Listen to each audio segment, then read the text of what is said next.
Бүгінгі сабағымыздың тақырыбы y тең синус x және y тең косинус x функцияларының мәндерінің шектелуі арқылы тригонометриялық функциялардың мәндер облысын анықтау. Ол үшін біз жаңа айтып өттік, синус x функциясы мен косинус x функциясының мәндер облысы -1 мен +1-дің аралығында, немесе оны біз былай деп жазатынбыз. Синус x-тің мәндері -1 мен +1-дің арасы. Косинус x-тің мәндері -1 мен +1-дің арасында жатады деп осылай көрсетсек болады. Енді айталық, мынандай бір функция берілсін. Y тең 4 плюс 2 көбейтілген синус квадрат x функциясының мәндер облысын табыңдар деген тапсырма беріледі. Ол мәндер облысын табу үшін бірінші не істейміз? Берілген функцияларда синус пен косинустың бірінші дәрежелері тұр. Ал бізге берілген функцияда синус квадрат x тұр. Олай болса, осы екі функцияның шектелуінің қасиетін қолдану үшін біз бұны бірінші дәрежелі функция ретінде келтіріп аламыз. Ол үшін дәрежесін төмендетеміз. Сонда былай деп жазамыз: 4 плюс 2 көбейтілген синус квадрат x-ім 1 минус косинус 2x бөлінген 2.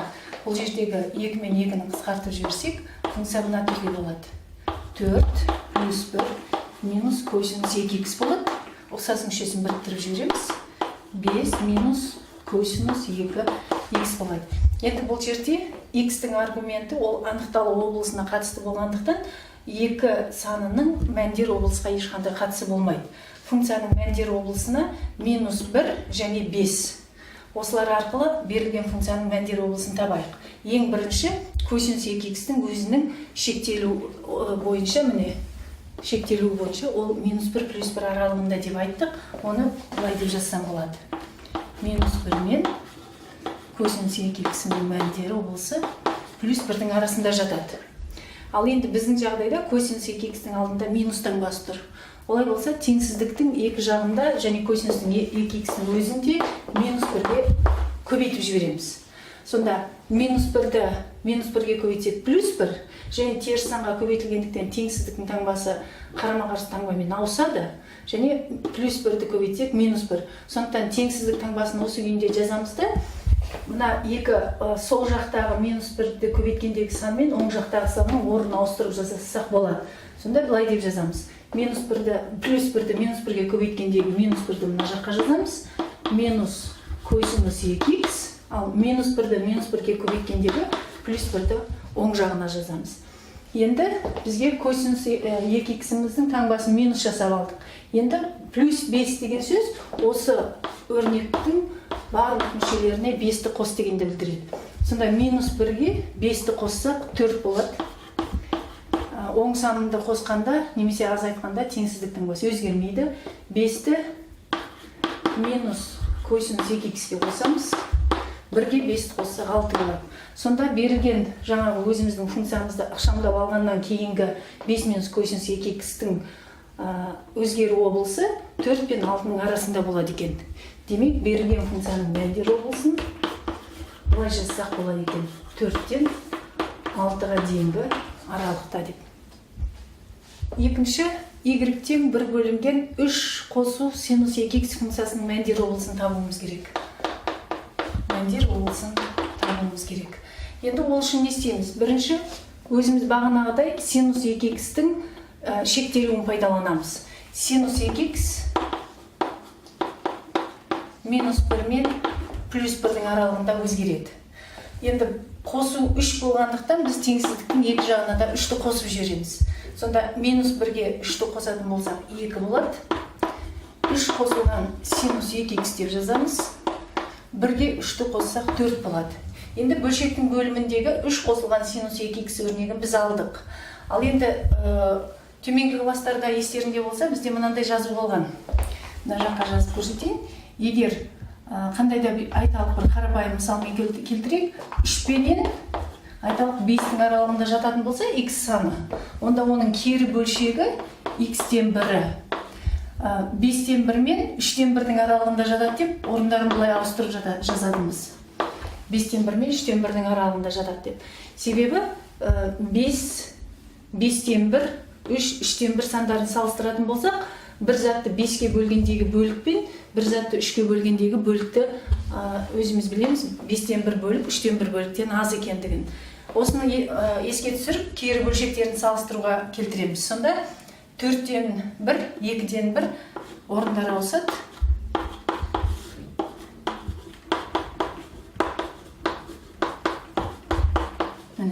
Теңсіздіктің оң жағындағы және сол жағындағы тұрған өрнектер кері бөлшекке ауысқан кезде осылай жазылатын. Сонда берілген функцияның өзі алынды, 1 бөлінген 3 қосылған 2 синус 2х, оның мәндер облысы 4-тен 1 мен 2-ден 1-дің аралығында өзгереді екен. Демек, мәндер облысы тең болады 4-тен 1-ден 2-ден 1-ге дейінгі аралықтағы сандардан жиыны. Үшінші мысалға назар аударсақ, y тең 2 синус x қосылған косинус квадрат x функциясының мәндер облысын табу тапсырылған. Бұл жағдайда функциялардың аттары әртүрлі және дәрежелері де әртүрлі болып тұр. Бірден мүмкін мәндер табуы мүмкін емес болады. Егер косинус квадрат x-ті дәрежесін төмендету арқылы келтіріп алатын болсақ, онда аттары да әртүрлі, аргументтері де әртүрлі болатын функциялар шығар еді. Енді біз бұны бұлай орындап көрейік. Мәндер облысын бұлай табайық. 2 синус x қосылған косинус квадрат x-ті синус x-ға келтірейік. Яғни 1 минус синус квадрат x арқылы. Осы жерден егер минусты жақша сыртына шығарып жіберетін болсақ, онда синус квадрат x болады. 2 синус x-іміз минус 2 синус x болады. Енді бұны толық квадратқа келтіру үшін 1-ді қосып азайтып жіберейік, ал плюс 1-дің өзін жақша сыртында жазып қояйық. Енді осы жазған жазуымыздағы мына алғашқылары бізге толық квадратты береді. Оны біз былай деп жазсақ болады. Минус синус x минус 1-дің квадраты. Енді мына минусты өзіміз жаңағы қосымша алған минус 1-мен көбейтсек, плюс 1, ол жақша сыртындағы плюс 1-мен қосылады да 2 болады. Яғни берілген функцияның ықшамдалған түрі толық квадрат арқылы ықшамдап алдық. Енді не істейміз? Енді синус x-тің бағанағы шектелгендігін пайдаланамыз. Синус x функциясы минус 1 плюс 1 аралығында өзгереді. Енді одан екі жағынан да 1-ді азайтып жіберетін болсақ, онда бізде мынандай функция шығар еді. Теңсіздік шығар еді. Минус 1 минус 2 болар еді. Синус x минус 1, 1-ден 1-ді азайтсақ 0 болар еді. Онда синус x минус 1, минус 2 мен 0-дің аралығында өзгеретін болады. Енді осы жерде біз екі жағын бірдей минус 1-ге көбейтіп жібергеніміз дұрыс шығар, себебі минус 1-ге көбейтеміз.